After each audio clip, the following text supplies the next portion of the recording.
po. Oy, magsama tayo maghatid.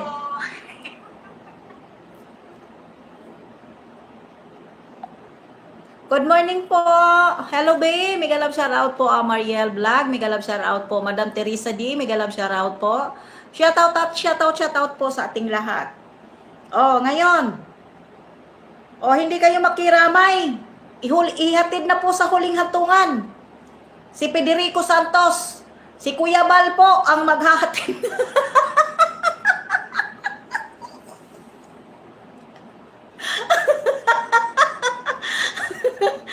Ay, sis.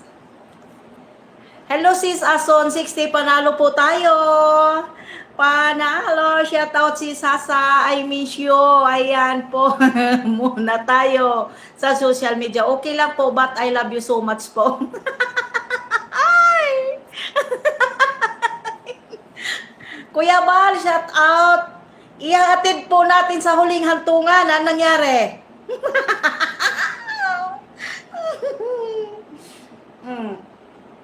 Huwag kasi manghamon. Huwag kasi manghamon para magkaintindihan tayo. Like and share po tayo. Ayan. Huwag manghamon. Huwag hamon-hamon, mga inday. Diba? Yes, panalo po tayo. Diba? Sabi ko po sa inyo eh. Ayan.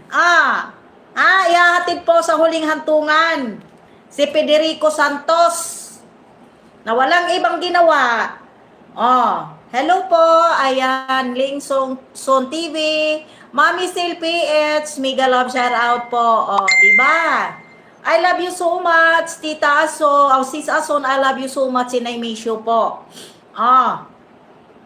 Anong nangyari? Hello po mga Jumcar 23. Hello po, mega love shout out po sa inyo. I love you so much, Team Kalingap. Maraming salamat.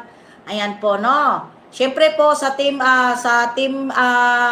Karipa, President Berador, mega love shout out po. Ayan. Ngayon, anong nangyari?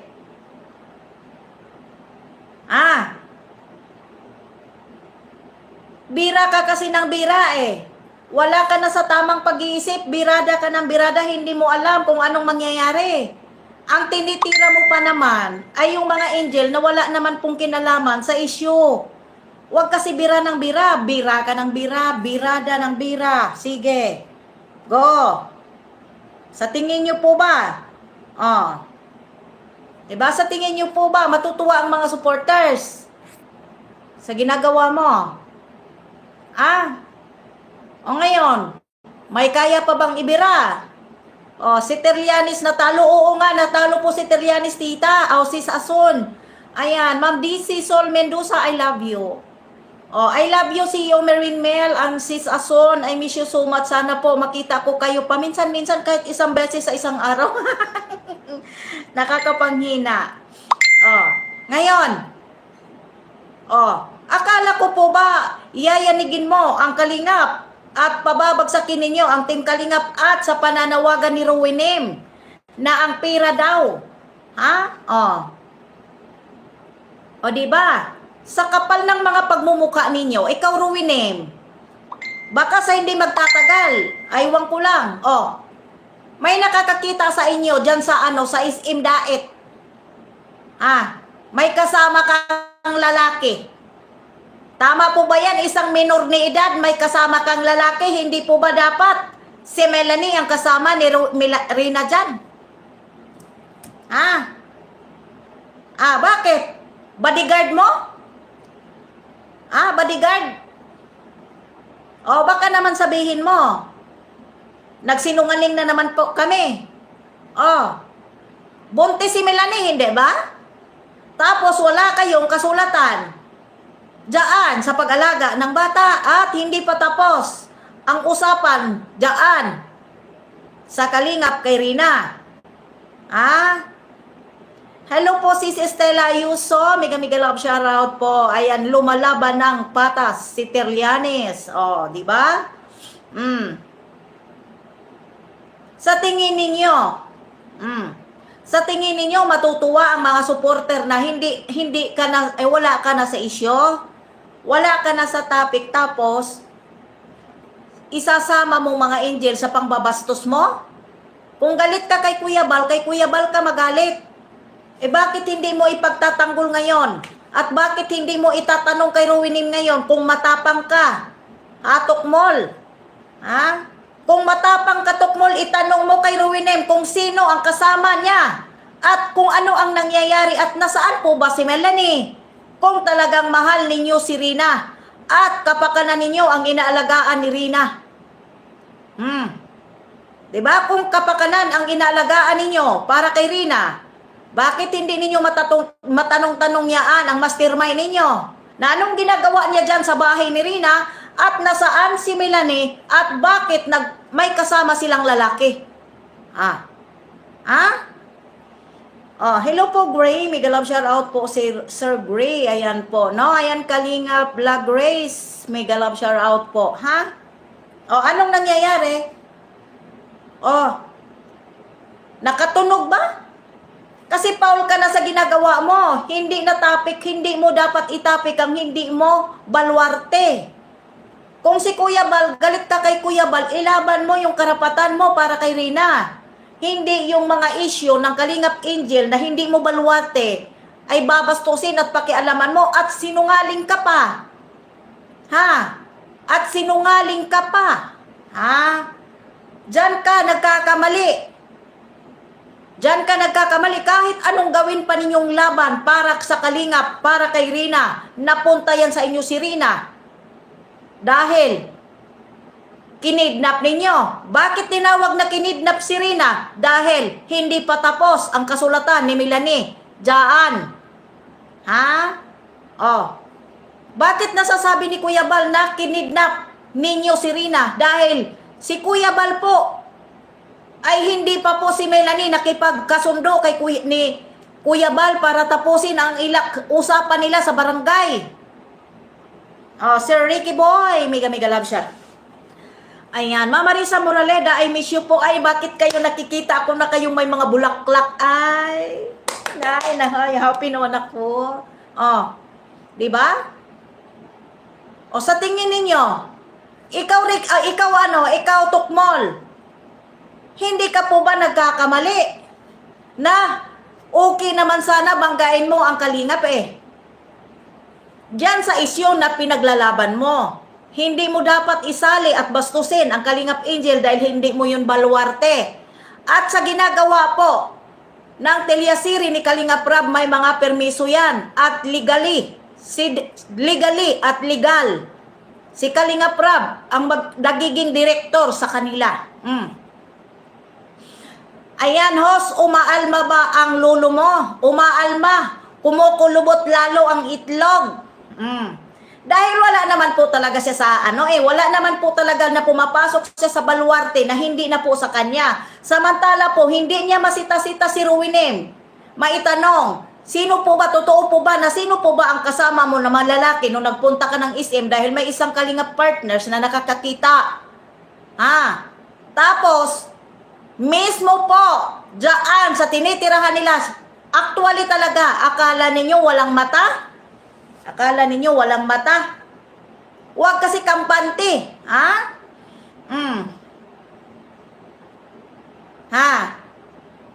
Anong sinasabi ninyo? Na walang karapatan ng Kalingap? Hindi pa tapos ang usapan ni Melanie dito sa Kalingap. Kaya nga tinatawag na kidnapping ang ginagawa ninyo Kasi wala pang pahintulot sa Kalingap na totally talaga na binigay at pinaubaya na ng Team Kalingap si Rina sa kanyang ina. Ang paalam lang ni Melanie, alagaan si Rina at ipagamot at paaralin, hindi kidnapin at ipaalaga sa ibang tao. Tama ba ko? Hindi. Diba? Ngayon, ikaw Tukmol, bakit hindi mo masagot-sagot ang baluarte ni Rina community? Na puro kayo mga leche kayong lahat. Bakit hindi mo matanong yan? Akala ninyo walang CCTV doon mismo sa tirahan ni Rina? Ha? Hindi namin alam. Yung source din po ang nakapagsabi sa amin. At isa pong Kalingap partners ang nakakakita kay Ruinem at kay Rina dyan sa mall. Saan po bang mall? Hindi po ba? Saang mall sa? Bicol, sa Daet. May kasamang lalaki. Kasama si Rina. Baka balang araw, hindi ninyo namalayan ano nang nangyayari sa bahay ni Rina na yan. Ay bakit hindi ang pamilya ang kasama? Dyan palang tukmol. Tapos ikaw, nagpapasikat ka na pumapasok sa baluarte ng Kalingap? Samantala, hindi mo malinis-linis ang community mo? Na anong nangyayari na kababalaghan at kababastusan sa community mo? Samantala, puna ka ng puna sa baluarte ng Kalingap? Hindi ka nahihiya tukmol? Baluarte mo ang sitahin mo. Hindi ang baluarte ng Team Kalingap ang pakialaman mo. Punyeta ka. Ngayon, sino ang gustong magbigay ng sasakyan? Ihahatid natin sa huling hantungan. Ihahatid ni Kuya Bal sa huling hantungan. Si Tukmol, ikaw ang unang nang bastos, hindi ba? Tuloy natin to. Walang iyakan, bandang huli. Tignan natin. Dahil lahat po ng mga sinasabi namin, hindi mo tinatanong sa mastermind. Totoo po ba to ang sinasabi ng lumalabas? Totoo po ba ito na lumalabas na may kasama kang lalaki? At totoo po ba ito na buntis si Melanie? At ano ang nangyayari? At bakit ibigay mo sa akin yung full video para maipailiwanag ko? Ay bakit dito ka pumapasok sa baluarte ng Kalingap? Dito ka namumuna samantala ang daming butas ng community mo. Kaya kayo nasisita ng mga reaktor ng Kalingap. Tama ba?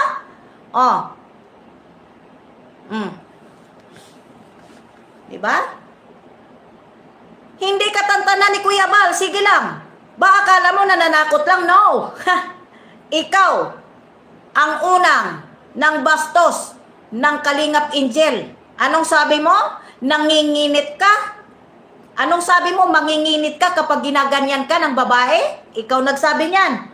Mayroon kaming mga kopya dyan. Kahit ano pang gawin mo dyan sa video mo. Hello po, Madam Victoria. Mega love shout out po.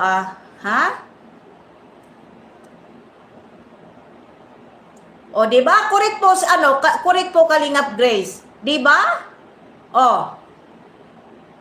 Bago ka manita ng baluarte ng Kalingap, bantayan mo ang baluarte ng community ninyo kung ano ang nangyayaring kababuyan at kababalastugan. Sabihin na naman ninyo, hindi totoo.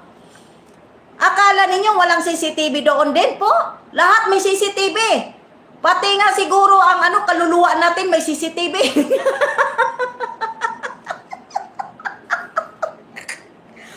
Federico. Himbis matutulog ka ng matiwasay. Himbis matutulog kang tahimik. Eto ka ngayon. Mamamatay kang dirat ang mata sa konsumisyon at sa stress mo. Nakikialam ka sa baluarte ng Kalingap, si Kuya Bal, si Kalingap. Ikaw ang magpapabagsak at yayanig, ikaw ang magpapayanig. Tapos sinungaling ka pa? Aba, sinabi ko lang na sawayin mo ang mga tuta mo, Bal Santos. Yan po ba ang sinabi mo? Hindi. Bakit kanina sa live mo ay para yatang kumukulubot at umiikli yung itlog mo, yung bayag mo. Para yatang lumiliit ang bayag mo sa tapang. Bakit?